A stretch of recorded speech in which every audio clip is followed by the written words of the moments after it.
स्वागत है आपका हमारे YouTube channel the fast exam academy पर। तो दोस्तों, आज का जो क्लास है वो यूपी बोर्ड क्लास 10 फिजिक्स की कराई जाएगी। और जो फिजिक्स है यानी कि भौतिक विज्ञान, उसमें एक चैप्टर नंबर 10 करके एनसीईआरटी बुक में दिया है, वो है प्रकाश। ठीक है। और प्रकाश चैप्टर में यानी उस पाठ्य में हमें परावर्तन और अपवर्तन के बारे में पढ़ना है। तो जो प्रकाश का परावर्तन था वो उसका लेक्चर हम लोग कंप्लीट कर चुके हैं। जैसे परावर्तन में जो गोलीय दर्पण था, समतल दर्पण था, इसके अलावा अवतल और उत्तल दर्पण, इसके अनुप्रयोग यानी कहाँ कहाँ इसके उपयोग किए जाते हैं, इस पर आधारित जो सवाल होते हैं और इसके द्वारा जो प्रतिबिंब बनते हैं, इस सभी चीजों को पिछले लेक्चर में कराया जा चुका है। अगर कोई छात्र इस चैनल पर नया हो तो वो वीडियो आपको हमारे चैनल के प्लेलिस्ट में मिल जाएगा। अब जो लेक्चर स्टार्ट हुई है यानी कि पिछले 2-3 लेक्चर जो कराए गए हैं वो अपवर्तन का कराया गया है, यानी कि प्रकाश का अपवर्तन जो है वो कराया है। अपवर्तन में भी मैंने आपको स्नेल का नियम, जिस पे आधारित एग्जाम में या तो स्नेल के नियम या उसके सवाल जो है एग्जाम में आते हैं, तो वो मैं करा चुका हूं। अब हमने जो स्टार्ट किया है वो है लेंस के बारे में। ठीक है। तो लेंस मैंने आपको बताया था एक पारदर्शी माध्यम होगा। ठीक है। और लेंस क्या होते हैं, 2 प्रकार के रहेंगे, एक उत्तल एक अवतल लेंस। वैसे तो लेंस और भी है, लेकिन आपके सिलेबस में सिर्फ और सिर्फ अवतल और उत्तल लेंस के बारे में ही पढ़ना है। तो आज हम लोग जो है उत्तल लेंस के बारे में पढ़ेंगे। और उत्तल लेंस के बारे में, अवतल लेंस के बारे में जो मैं था आपको बता चुका हूं। जो उसका फिगर बनाना था वो भी बता दिए, फिगर बनाकर। उत्तल लेंस को भी अभिसारी लेंस कहते हैं, अवतल लेंस को अपसारी लेंस कहते हैं। उत्तल लेंस अभिसारी होता है क्योंकि वह प्रकाश की किरणों को इकट्ठा करता है, जबकि अवतल लेंस हमारा अपसारी होता है क्योंकि यह प्रकाश की किरणों को क्या करता है, डाइवर्ज करता है। डाइवर्ज करने का मतलब दूर तक प्रसारित कर देता है। ठीक है। तो अब हम लोग आज जो है, आज का लेक्चर जो कराया जाएगा वो होगा हमारा उत्तल लेंस से अपवर्तन के नियम। ठीक है। आपको याद होगा मैंने प्रकाश का परावर्तन का नियम लिखवाया, गोलीय दर्पण से परावर्तन का नियम, फिर गोलीय दर्पण में जो अवतल दर्पण था, उत्तल दर्पण, उनसे संबंधित परावर्तन के नियम। आज हम लोग पढ़ेंगे उत्तल लेंस से अपवर्तन का नियम। इससे पहले आप अपवर्तन का नियम पढ़े हैं, वो स्नेल का जो नियम था, यानी कि प्रकाश का अपवर्तन होता था उस पे। लेकिन अब हम लोग सिर्फ पढ़ेंगे किसके बारे में, उत्तल लेंस के बारे में, कि उत्तल लेंस से अपवर्तन के क्या नियम है। तो जो इसमें पहला हम लोग नियम पढ़ेंगे, ठीक है, जो आप पिछले थियरी पढ़ चुके हैं, यानी कि जो मैं आपको दर्पण में कुछ बता चुका हूं परावर्तन, कुछ उसी से मिलता जुलता होगा। कौन सा, लेंस का अपवर्तन का नियम। इसीलिए आप पिछले जो लेक्चर कराए गए हैं उसे अच्छे से तैयार रखिए, ताकि ये जो भी यहाँ पर कराया जाएगा अपवर्तन से संबंधित, वो सभी चीजें आपको अच्छे से समझ में आए। तो देखिए पहला नियम क्या कहता है कि लेंस के मुख्य अक्ष के समांतर आने वाली प्रकाश की किरण, लेंस के मुख्य अक्ष के समांतर आने वाली प्रकाश की किरण लेंस से अपवर्तन के पश्चात, ठीक है, यहां पे होगा पश्चात द्वितीय फोकस से होकर गुजरती है। ठीक है। यानी कि पहले मैं आपको इसका एक क्लियर कट फिगर बना देता हूं, जिससे चीजें और भी ज्यादा क्या हो जाए, क्लियर हो जाए। तो ये हमारा क्या होता है, उत्तल लेंस, जो कि किनारों पर पतला और बीच में क्या होता है, मोटा होता है। ठीक है। फिगर थोड़ा एग्जैक्ट बनाने की कोशिश करते हैं ताकि देखने में अच्छा लगे। ठीक है, ये देखिए। ओके। और यहां पर हमारा क्या होता है, वो होता है प्रकाशिक केंद्र। मुख्य अक्ष ये हमारा होता है। ठीक है। ये हमारा क्या होता है, मुख्य अक्ष, जो दोनों पृष्ठों के लंबवत और प्रकाशिक केंद्र यानी कि ओ से होकर जाता है। अब हम लोग क्या जानते हैं कि यहाँ पर एक पृष्ठ जो पहला होगा उससे संबंधित, क्योंकि 2 गोली पृष्ठ होते हैं, तो एक गोली पृष्ठ द्वारा F1 होगा, दूसरे द्वारा या तो आप कह सकते हैं 2F1, या इसी का नाम हम लोग क्या लिखते हैं, C1 लिखते हैं। ठीक है। इस तरफ दाहिने तरफ क्या होता है, F2, या इससे दुगना क्या होता है, C होता है C2, C2 को हम लोग क्या लिख सकते हैं 2f2। इसके बारे में मैंने पिछले लेक्चर में डिटेल में बताया था। ये 2f2 2f1 इसलिए लिखा जाता है क्योंकि आप पढ़े हैं कि जो R होता है वो 2 गुना होता है फोकस दूरी के। वक्रता त्रिज्या फोकस दूरी के 2 गुनी होती है, इसी वजह से वक्रता केंद्र की जगह हम लोग C के जगह 2f1 या 2f लिख सकते हैं, क्योंकि देखिए यहाँ पे 2f होता है वक्रता त्रिज्या। ठीक है, वक्रता त्रिज्या C जहां तक नापा जाता है दूरी, यानी जो त्रिज्या होती है फोकस दूरी f होती है। ठीक, अब हम लोग पढ़ते हैं। पहला जो इसका नियम कहता है कि लेंस के मुख्य अक्ष के समांतर, तो मुख्य अक्ष हमारा यही होता है, ये हमारा क्या होता है मुख्य अक्ष। ठीक है, अब इसके समांतर जब प्रकाश की किरण आती है तो वो लेंस से क्या होती है अपवर्तित, और अपवर्तित होने के पश्चात फोकस f2 से होकर गुजरती है। f2 मतलब द्वितीय फोकस। ठीक है, द्वितीय फोकस से होकर गुजरती है। बिल्कुल वैसा ही जैसा आप परावर्तन पढ़े थे दर्पण का। कौन से दर्पण? अवतल दर्पण। मुख्य अक्ष के समांतर आएगा तो परावर्तित होकर फोकस से जाएगी, वहां पे परावर्तित होता है, यहाँ पर क्या होता है अपवर्तित। वहां पे फोकस f से होकर गुजरता है, यहाँ पर f2 से होकर गुजरता है। आपको अगर मैं थोड़ा सा फिगर अगर उसका रफली बना के दिखा दूं तो मे भी आप ज्यादा क्लियर हो जाएंगे, है ना। तो इसके लिए मैं मार्कर चेंज कर ले रहा हूं। देखिए अवतल दर्पण हमारा कुछ इस तरीके से बनता था। ठीक है, ये मुख्य अक्ष होता था, ये ध्रुव होता था। ठीक, यहाँ पे C यानी कि वक्रता केंद्र, F यानी कि फोकस दूरी। आप पढ़े थे इसका पहला नियम कि मुख्य अक्ष के समांतर आने वाली प्रकाश की किरण अवतल दर्पण से परावर्तन के पश्चात मुख्य फोकस F से होकर गुजरती है। यहाँ पर भी देखिए फोकस से होकर गुजरता है, लेकिन जब परावर्तन की घटना ना होकर इसमें कौन सी घटना होती है अपवर्तन की, तो अपवर्तन के पश्चात फोकस से ही होकर जाएगा। लेकिन जो इसका द्वितीय फोकस होगा, मैंने आपको बताया था एक प्रथम फोकस द्वितीय फोकस क्यों है, क्योंकि 2 गोलीय कोष के कट करके यानी कि 2 गोली पृष्ठों को मिलाकर बनाए, तो 2 गोली पृष्ठ होंगे तो दोनों गोली का क्या होगा एक फोकस होगा और एक उनका क्या होगा वक्रता केंद्र। इसी वजह से 2 फोकस और 2 वक्रता केंद्र देखने को मिलते हैं लेंस में। ठीक है, आगे चले। पहला नियम, मुख्य अक्ष के समांतर आने वाली प्रकाश की किरण। ठीक है, प्रकाश की किरण लेंस से अपवर्तन के पश्चात द्वितीय फोकस से होकर गुजरती है। आगे चले, आप एज ए टीच बिल्कुल ऐसे ही लिख भी लीजिए और यही फिगर बना भी लीजिए। ठीक है, द्वितीय नियम देख लेते हैं। द्वितीय नियम कहता है कि लेंस के प्रथम फोकस से होकर जाने वाली प्रकाश की किरण अपवर्तन के पश्चात मुख्य अक्ष के समांतर हो जाती है। ठीक है, तो पहले फिगर बना लेते हैं, फिर आपको देखिए दिखा देते हैं। तो सबसे पहले हम लोग क्या करेंगे, लेंस बना लेंगे। कौन सा लेंस? उत्तल लेंस। उत्तल लेंस क्या होता है?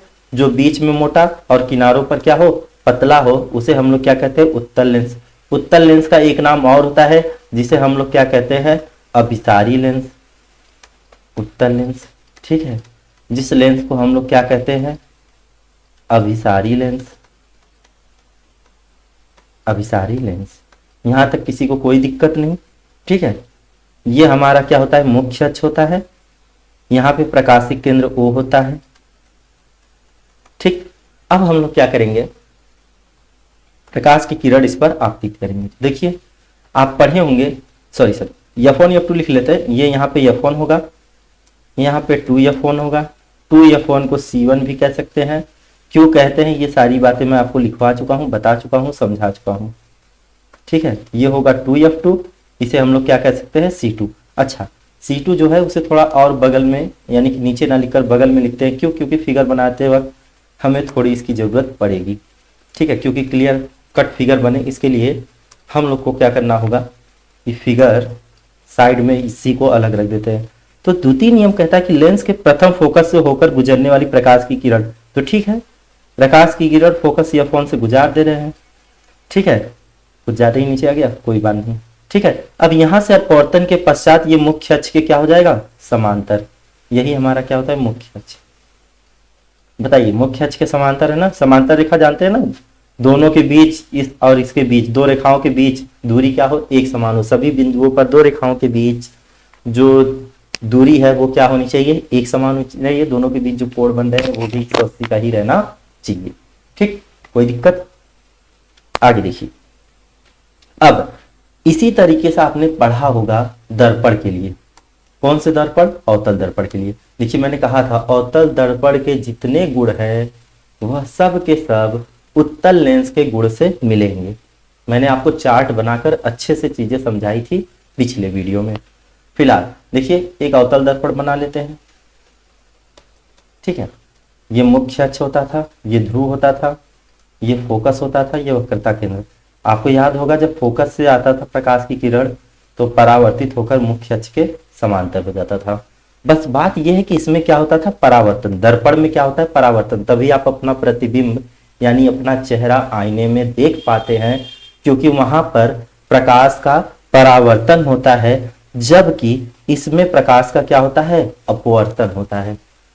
ठीक है, अच्छे से याद रखिएगा, लेंस में प्रकाश का अपवर्तन होता है, दर्पण में प्रकाश का परावर्तन होता है। परावर्तन होने का मतलब ये है कि प्रकाश की किरण दर्पण से टकराएगी और उसी माध्यम में वापस लौट आएगी, जबकि अपवर्तन एक माध्यम से दूसरे माध्यम में प्रवेश कर जाएगा। ठीक, कोई दिक्कत नहीं यहां तक। अब तीसरा नियम पढ़ते हैं।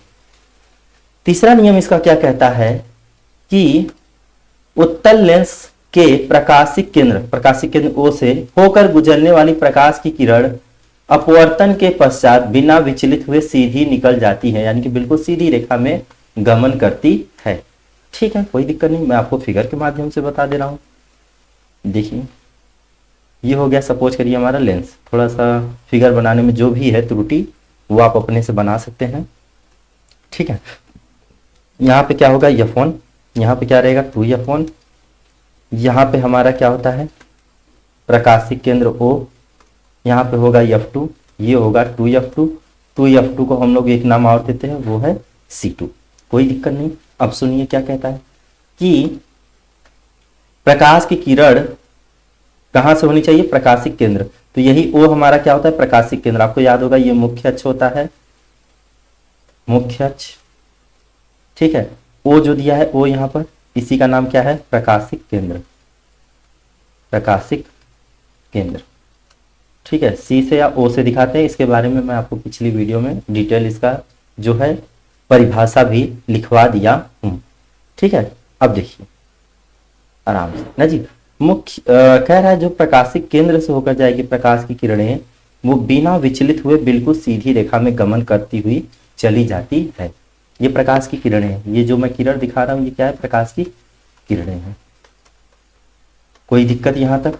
सोचिए, सिंपली मैं आपको फिगर बनाया हूं, परिभाषा जो है वो बता दिया हूं। यहां तक सभी बातें क्लियर हो तो हम लोग आगे चलें। ये प्रकाश के अपवर्तन के नियम थे, किससे? लेंस से।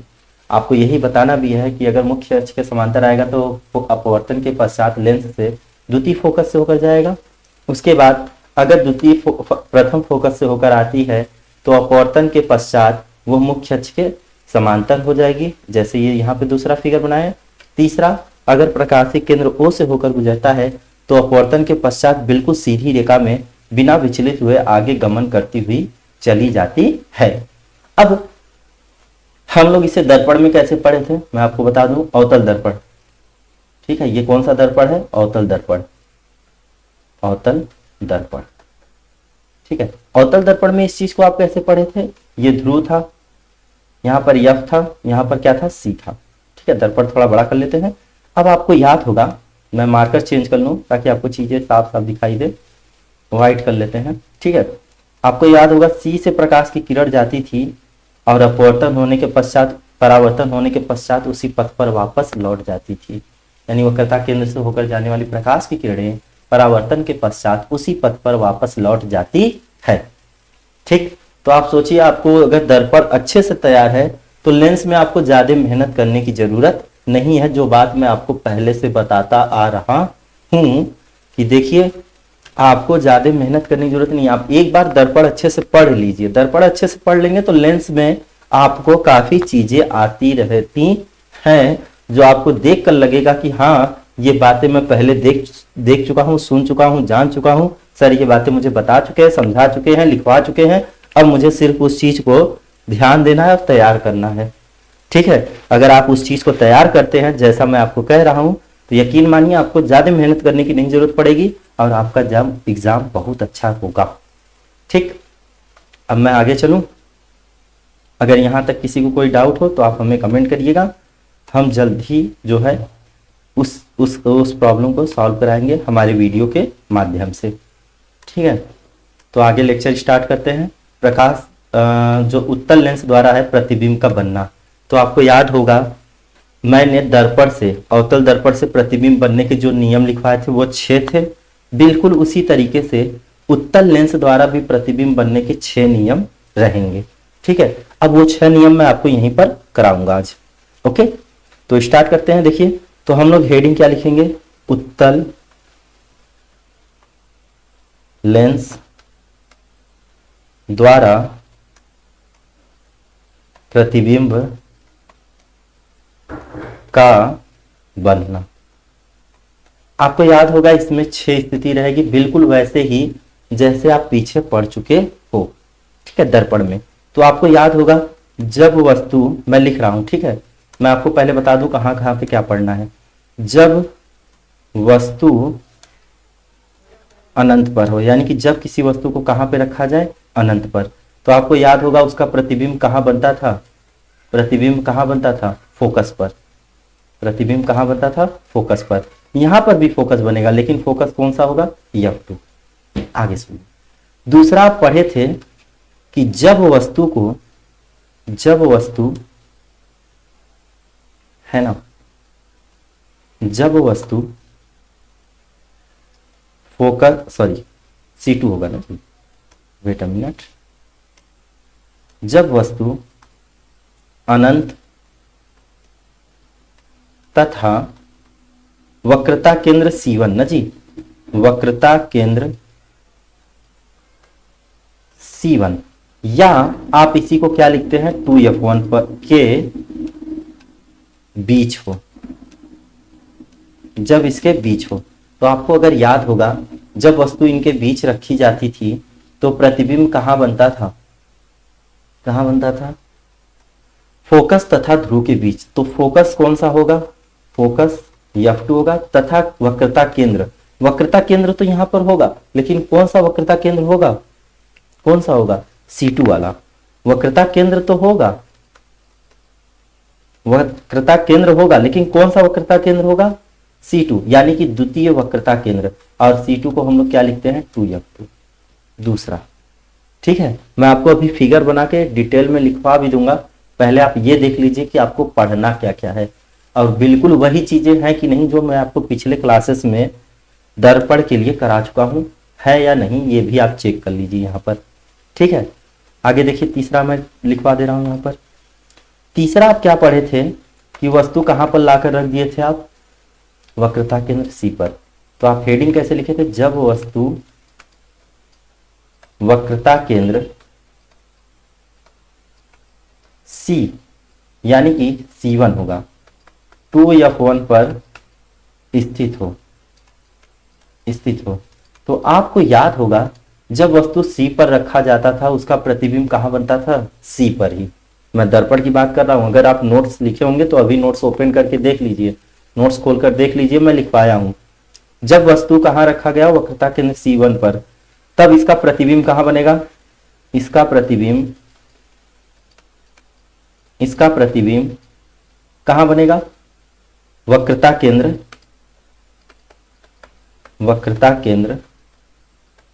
किस पर बनेगा, 2F2, या हम लोग इसी को क्या कहते हैं, C2 पर बनेगा। आपको याद होगा C पर रखा जाता था तो कहां पे प्रतिबिंब बन रहा था, C पर। इसमें भी कहां बनेगा, C पर ही। बात समझ में आया, C पर ही बनेगा, पर किस तरफ, दूसरी तरफ C2 पर। कैसे बनेगा वो मैं फिगर बना के आपको एग्जैक्ट अभी डिटेल में बताऊंगा, पहले मैं आपको बता दूं कि आपको क्या क्या पढ़ना है। ठीक, चौथी की अगर मैं बात करूं, आप पढ़े होंगे जब वस्तु फोकस कौन सा, F1 लिख लेते हैं, तथा वक्रता केंद्र कौन होगा, 2F1, या इसी को हम लोग लिखते हैं C1 के बीच स्थित हो।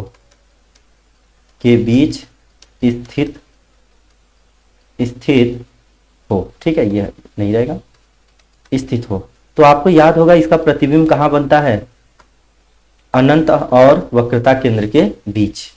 तब इसका प्रतिबिंब कहां बनेगा? प्रतिबिंब अनंत तथा वक्रता केंद्र कौन? C2 के बीच। और आपको पता है C2 को क्या कह सकते हैं? 2F2। कोई दिक्कत? ठीक है, अनंत और 2C2 के बीच। पांचवा केस अगर आपको याद हो, पांचवा केस, ठीक है, पांचवा देख लीजिए। पांचवा केस की बात कर लेते हैं। पांचवा में आपको कैसे लिखा था? जब वस्तु फोकस पर स्थित हो, जब वस्तु फोकस पर स्थित हो। तो यहां पर भी फोकस होगा, लेकिन फोकस कौन होगा? F1। जब वस्तु फोकस F1 पर स्थित हो, स्थित हो, तब इसका प्रतिबिंब कहां बनता था? ठीक है, वस्तु की साइज क्या होगी, उसकी प्रकृति क्या होगी, ये सब मैं आपको डिटेल में अभी अगले वीडियो में बता दूंगा, समझा दूंगा, उसमें कोई दिक्कत नहीं। पर आप देख लीजिए कि ये स्थितियां कहां बन रही हैं। ठीक है, तो इसका जो प्रतिबिंब बनता था, प्रतिबिंब वो कहां पे बनता था? अनंत पर। कहां बनता था? अनंत पर, अनंत पर। ठीक, प्रतिबिंब कहां बनता था? अनंत पर। तो ये बातें आपको याद रखनी है, ठीक है ना। चलिए आगे देख लीजिए, छठवां केस इसका देखते हैं। छठवां और लास्ट केस आपको याद होगा कि जब वस्तु ध्रुव और फोकस के बीच रखा जाए, ध्रुव और फोकस के बीच रखा जाए, तो आपको याद होगा उसका आभासी प्रतिबिंब बनता था। ठीक है, इसमें भी वही केस होगा, मैं आपको लिखवा दे रहा हूं। ठीक है, जो इसका छठवां केस था, जब वस्तु फोकस, फोकस कौन होगा? F1 तथा प्रकाशिक केंद्र, प्रकाशिक केंद्र किससे दिखाएंगे? O से, के बीच रखा हो, के बीच हो तो, या रखा हो तो। आपको याद होगा हम लोग कहां पर रखते थे? वक्रता केंद्र के बीच। ठीक, तो इसका प्रतिबिंब कहां बनता था? कहां बनता था? ठीक है, दाहिने तरफ बनता ही नहीं था, उसी के ठीक सामने बनता था, जिसे हम लोग क्या कहते थे? आभासी और सीधा। या तो हम लोग लिखते थे ना जी, दर्पण के सामने, यानी कि लेंस के सामने बनेगा, सामने बनता है। ठीक है, ये इतनी बातें जो आप बिल्कुल एज ए टीच पढ़ कर आए हैं, जिसे मैं पढ़ा दिया हूं, लिखा दिया हूं, समझा दिया हूं दर्पण में, वही चीज मैं आपको फिर पढ़ाऊंगा लेंस में, वही चीजें लिखवाऊंगा, वैसे ही फिगर बनवाऊंगा, और ये चीजें आपके एग्जाम में आती भी हैं। ठीक है, बिना इनके आप सवाल कभी भी सही लगा ही नहीं सकते। अगर आप चाहते हो कि आप एग्जाम में सवाल लगाइए और आप उसी समय जान जाइए कि आपका आंसर सही है या नहीं, तो आपको इस चीज को पढ़ना होगा। अगर आप चाहते हो कि आप एग्जाम में सवाल लगाइए, आपका आंसर हमेशा सही हो, कहीं कोई भी गलती ना हो, अगर हमें डायग्राम बनाने को यानी कि चित्र बनाने को कहे और हम सही बनाए, तो आपको ये केसेस पढ़ने ही पड़ेंगे। ये 6 स्थितियां आपको पढ़ना पड़ेगा, समझना पड़ेगा, जानना पड़ेगा, तभी आप एग्जाम में अच्छे से लिख पाएंगे। जब आप यहां पे समझ पाएंगे तभी आप एग्जाम में लिख पाएंगे, ये बात आप याद रखिएगा। तो अगर आप चाहते हैं कि आपका भविष्य अच्छा हो, उज्जवल हो बोर्ड एग्जाम के समय, और आपको जरा से भी डिप्रेशन ना हो, तो आप इसको यह चीज सीख कर जाना पड़ेगा, क्योंकि प्रकाश का यह चैप्टर आपका 10 से 12 नंबर कवर करता है, यानी कि 10 से 12 नंबर तक आता है बोर्ड एग्जाम में। बात समझिए, यह चैप्टर 10 से 12 नंबर अगर ले रहा है तो यानी कि कुछ तो इसमें है। तो ऐसा क्या है इसमें? इसमें यही सब तो है, सवाल है, न्यूमेरिकल है, आपको फिगर बनाना है, समझाना है, लिखना है, इसीलिए ये इतना ज्यादा जरूरी है। ठीक है, इसीलिए इस चैप्टर को इतना इंपॉर्टेंट दिया गया, और इसी वजह से विद्युत को भी दिया गया, क्योंकि उसमें सवाल है। ठीक है, 10 से 12 नंबर इसीलिए वो कवर करता है, 10 से 12 नंबर ये कवर कर लेता है। ठीक, तो आपको ये फिगर समझना है, बहुत ज्यादा मेहनत नहीं करना है। एक बार आप दर्पण का सीख लीजिए, आपको लेंस का आ जाएगा। नहीं दर्पण का सीख पाए, आप मान लीजिए आज ये वीडियो देख रहे हैं, पहली बार देख रहे हैं, अब से कंटिन्यू करना चाहते हैं, तो आप पिछला वीडियो देख लीजिए, और मैं आपको फिर से ये चीजें कराऊंगा किसमें? लेंस में, तब भी आप देखकर बिल्कुल क्लियर हो जाएंगे। ठीक है, तो आप लगे रहिए, अगले लेक्चर में मैं इन फिगर के बारे में डिटेल कराऊंगा। उसके बाद वाले लेक्चर से हो सकता है मैं लेंस के न्यूमेरिकल जो है वो स्टार्ट करा दूं। ठीक है, लेंस का जो सवाल है, सवाल हल करना आपका स्टार्ट करा दूं, क्योंकि 2 महीने बाद आपका एग्जाम है। तो लगे रहिए हमारे साथ, ठीक है, जुड़े रहिए हमारे यूट्यूब चैनल पर। अगर आपको वीडियो अच्छा लगा हो तो वीडियो को लाइक करिएगा। अगर आप हमारे चैनल पर नए हो तो चैनल को सब्सक्राइब करिए, ज्यादा से ज्यादा दोस्तों को बीच शेयर करिए। ठीक है, तो मिलते हैं हमारे अगले लेक्चर में। Bye bye.